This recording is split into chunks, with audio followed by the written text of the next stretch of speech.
is enough for success in Canada. Enough is enough. मतलब हमें ATM समझ के रखा है, जितने जब चाहे उतने पैसे निकाल लो। अभी GIC को 10,000 से बढ़ाकर $20,635 कर दिया गया है। IRCC इसके साथ और भी 3 मेजर अपडेट लेके आया है।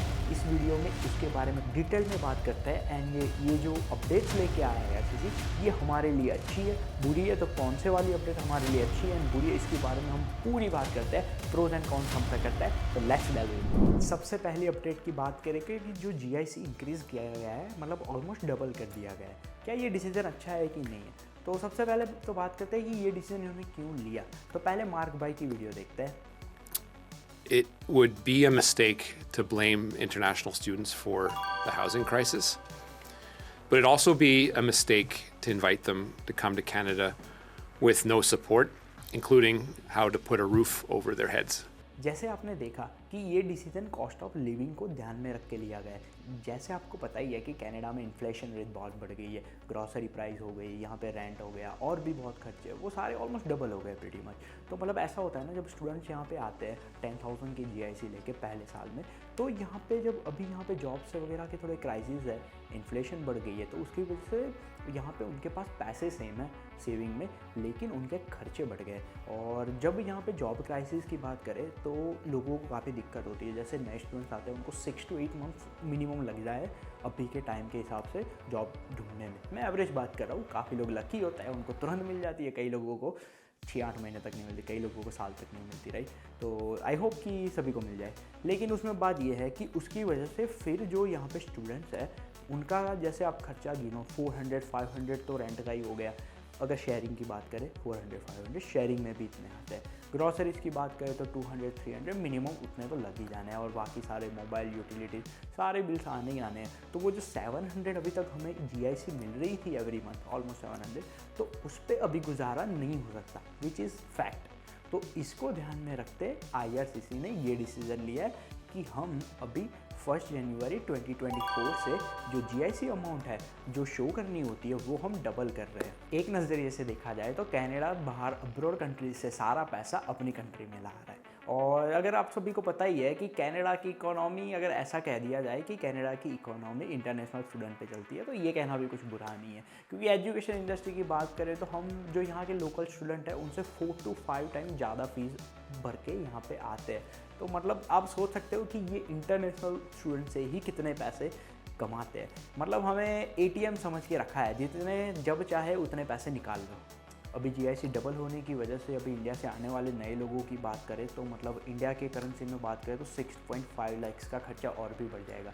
जैसे अभी तक तो 20 लाख, ऑलमोस्ट 20 लाख का खर्चा आता ही था मिनिमम किसी भी स्टूडेंट्स को भेजने में, इनिशियल खर्चा, तो अभी उसमें 6-7 लाख और भी बढ़ गए हैं। ये सारी बातें तो है ही वैलिड, लेकिन I think this decision is the right decision. मैं ऐसा क्यों कह रहा हूँ, I know this is gonna sound weird, लेकिन ये अगर लंबे स्केल में देखा जाए ओवरऑल तो सभी के लिए बेनिफिशियल है। क्योंकि जैसे यहाँ पे पॉपुलेशन थी वो इंक्रीज़ हो गई थी, तो उसकी वजह से जो चीज़ों की डिमांड थी, रेंट हो गया या फिर जॉब्स हो गया, इन सब में इंक्रीज़ आ गया था। तो उसकी डिमांड बढ़ने की वजह से उसकी कमी होने लग गई थी। जैसे मतलब रेंट था वो काफ़ी बढ़ गया, उसकी प्राइस बढ़ गई थी, ग्रॉसरी की बात करें या फिर कोई भी चीज़ों की बात करें, तो थोड़ी जो बैलेंस होता है वो काफ़ी हद तक हिल गया था यहाँ पे कनाडा में। तो अभी ये डिसीजन की वजह से आई थिंक मुझे लगता है कि जो थोड़ा एंट्री बैरियर होता है ना और लोगों को आने का, वो थोड़ा डिक्रीज़ होगा, क्योंकि ऑब्वियसली कि सभी के पास इतने पैसे नहीं होते। चलो हम इंडिया में तो लोग जुगाड़ कहीं से करके कर ही देते हैं, फिर भी आई स्टिल थिंक कि there is some entry barrier जो इंक्रीज़ हो गया है, तो जिसकी वजह से अभी थोड़ी पॉपुलेशन कंट्रोल में आनी शुरू होगी। और ये वैसे देखा जाए तो जो नए आने वाले स्टूडेंट थे जो मतलब इस बेस से डिसीज़न नहीं ले पाए, तो उनके लिए भी ये अच्छा ही है कि वो यहाँ पे नहीं आ पाए। क्यों? तो क्योंकि यहाँ पे भी आ जाते तो खर्चे भी इतने थे, और जॉब्स की तो आपको पता ही है कि क्या सिनारियो है, तो उसकी वजह से उनको ही दिक्कत होती है। जैसे यहाँ पे जो स्टूडेंट्स होते हैं उनको कई बार मतलब ऐसे डिप्रेशन में चले जाते हैं, क्योंकि वो इंडिया से ऑलरेडी पेरेंट्स ने इतना पैसा लगाया होता है, कहीं से लोन लिया होता है, कई बार होता है, लेकिन फिर भी काफ़ी डाउन पेमेंट की होती है यहाँ पर भेजने के लिए। तो उसकी वजह से स्टूडेंट्स को ऐसा होता है कि मैं अभी और पैसे इंडिया से नहीं मंगवाना चाहता। तो वो जब और पैसे इंडिया से नहीं मंगवाना चाहते, लेकिन यहाँ पे खर्चे ज़्यादा है, एंड अगर ऐसा ना हो लेकिन उनको अगर जॉब ना मिले तो उनके खर्चे तो और बढ़नी है, और जो 700 GIC आनी है उससे तो पाला पटना नहीं है। तो मतलब करे करे करे तो करे क्या ये स्टूडेंट, कहाँ जाए, किसको बताए, क्या करे। तो मुझे ऐसे लग रहा है कि ये डिसीज़न चलो कुछ हद तक ठीक ही है। To only accept a number of students that they're able to provide for, able to house or assist in finding off-campus housing.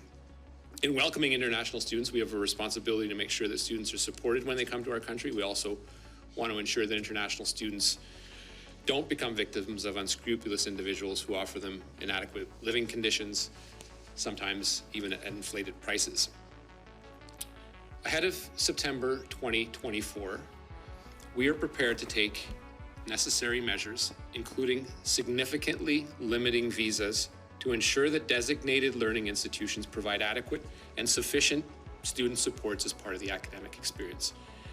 In order to achieve this result, it is imperative that we work together with provincial and territorial governments, learning institutions, and other education stakeholders so we can ensure international students are set up for success in Canada.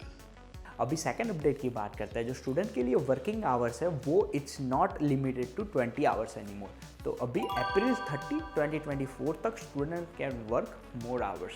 तो मतलब ये decision personally मुझे बिल्कुल ही बुरा लगा, क्योंकि ये decision के जो फ़ायदे हैं ना उससे अच्छे नुकसान ज़्यादा है।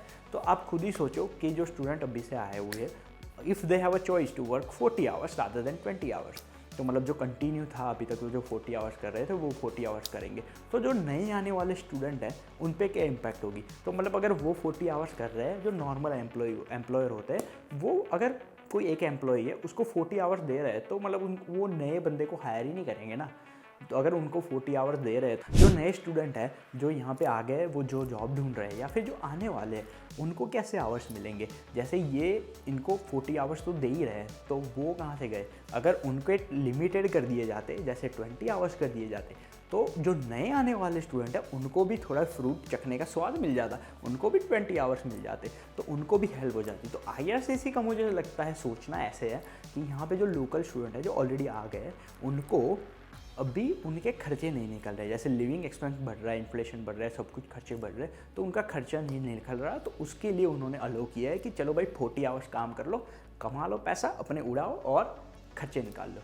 लेकिन भाई आप ये तो सोचो कि जो नए स्टूडेंट आ रहे हैं वो कैसे निकालेंगे। माना कि उनके पास 1 साल का GIC है, लेकिन उनको भी जॉब करने का मौका मिलना चाहिए था ना। तो मेरे को कुछ हद तक ये फ़ायदे से ज़्यादा नुकसान लगे। मुझे आप बताओ कमेंट सेक्शन में कि आपका क्या सोचना है कि IRCC ने क्या सोच के ये डिसीजन लिया हो सकता है। I'd also like to update you on 3 temporary policies affecting international students that were set to expire by the end of the year. The main purpose for an international student to be in Canada is to study.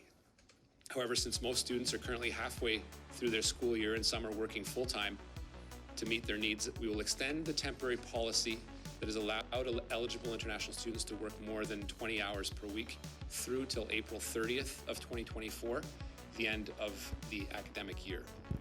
अभी third update की बात करते हैं कि जो student है वो 50% अपना स्टडी ऑनलाइन कर सकते हैं और उनके वर्क परमिट पे, जो पोस्ट ग्रेजुएशन वर्क परमिट होता है, उस पर कोई इफेक्ट नहीं होगा। तो ये डिसीजन मुझे कुछ हद तक काफ़ी अच्छा लगा। तो उसके पीछे रीज़न ये है कि कई बार ऐसे होता है कि लोग ऐसे सोचते हैं कि चलो जॉब नहीं मिलेगी, जो सच भी है, यहाँ पे जॉब नहीं मिलेगी, खर्चे ज़्यादा है, तो उससे अच्छा थोड़ी स्टडी इंडिया से ख़त्म करके आए ताकि उतना टाइम बच जाए और यहाँ पे बाकी के टाइम पे आ जाएंगे। तब तो GIC आने वाली है थोड़ी थोड़ी, तो अगर जॉब भी ना मिले, ऐसा कुछ भी हो जाए और खर्चे ज़्यादा हो तो कुछ दिक्कत ना आए। तो मुझे ये डिसीज़न कुछ हद तक चलो अच्छा लगा कि दिस इज़ प्रीटी गुड। क्या बढ़िया था गुरु। अभी हम बात करते हैं फोर्थ अपडेट की। जो टेम्पररी वर्क परमिट एक्सटेंशन मिल रहा था 18 मंथ्स का अभी तक पोस्ट ग्रेजुएशन वर्क परमिट के बाद, तो मतलब 3 साल की जो और 2 साल की वर्क परमिट है वो ऑलरेडी है, उसके अगर वो एक्सपायर होने वाली है तो आपको और 1.5 साल का वर्क परमिट मिलता था। तो ये अभी बंद हो जाएगा इस दिसंबर एंड से, अभी आगे नहीं होगा। तो मतलब ऐसे है कि मतलब कनाडा बुलवाया, हाई फीस पे कराई कॉलेज में पूरी, वो मतलब अच्छे से पैसे कमाए वो कॉलेजेस ने, सभी ने, मतलब और स्टूडेंट ने यहाँ पे और इंडिया से पैसे लेके आए। वो सारी चीज़ें करने के बाद अभी मतलब वो PR के ऑप्शन है ना वो थोड़े कम कर रहे हैं, ताकि अगर आपको PR लेनी है ना 3 साल की जो वर्क परमिट है ना उसमें ले लो, अगर हो सकता है। अगर वो नहीं होता तो वो PR नहीं देंगे। मतलब बेसिकली यही कहना हुआ कि वापस चले जाओ, you will get evicted unless you get PR in this 3 year. तो मतलब ये डिसीज़न मुझे थोड़ा बुरा लगा, क्योंकि मतलब भाई क्या है, मतलब आपने बुलाया, अच्छे से स्ट्रगल करवाया, पैसे ले लिए, अब कह रहे हैं कि भाई अब जाओ। कमेंट सेक्शन में बताओ कि आपका क्या ओपिनियन है। फ्री स्पीच वर्ल्ड है, जो आप जो सोच रहे हो कि कैसे इफेक्ट होगा, आपका मतलब कैसे मतलब पर्सपेक्टिव है इस चीज़ को लेके, इन अपडेट्स के बारे में मुझे बताओ कमेंट सेक्शन में। कुछ भी है, कोई भी क्वेश्चन है, मुझे कमेंट सेक्शन में बताओ। आई वांट टू नो कि what each and everyone thinks here. I hope this video help you and it give you some clarity. अगर आपको वीडियो अच्छी लगी है तो अपने क्लोज वंस के जो कनाडा में है या फिर कनाडा आने के प्लान कर रहे हैं उनके साथ ये शेयर करना मत भूलिएगा। ऑल्सो ऐसी और भी अच्छी अच्छी वीडियो देखने के लिए डीपीज इनसाइट को सब्सक्राइब कर दो एंड साथ साथ में वो जो बेल आइकन है ना उसको दबा टिंग टिंग टिंग टिंग टिंग दबा देना, ताकि जो कोई भी ऐसी अपडेट आए जो इन्फॉर्मेटिव हो या फिर एंटरटेन वाली हो वो आप मिस ना करो और सबसे पहले आपको नोटिफाई करे और आप लेटेस्ट न्यूज़ के साथ अपडेटेड रहो। And thanks for watching. I will see you in the next one. Bye. Expect universities to do. Well, so Rafi, I mentioned institutions themselves, and they have a very large portion of the responsibility in making sure that the student experience is properly reflected in the resources that they're given, whether it's providing housing, whether it's providing proper health supports, and a proper academic experience. There is a responsibility on behalf of the provinces that designate the learning institutions in question to make sure that those are actually the institutions that are worthy of getting visas from the government of Canada.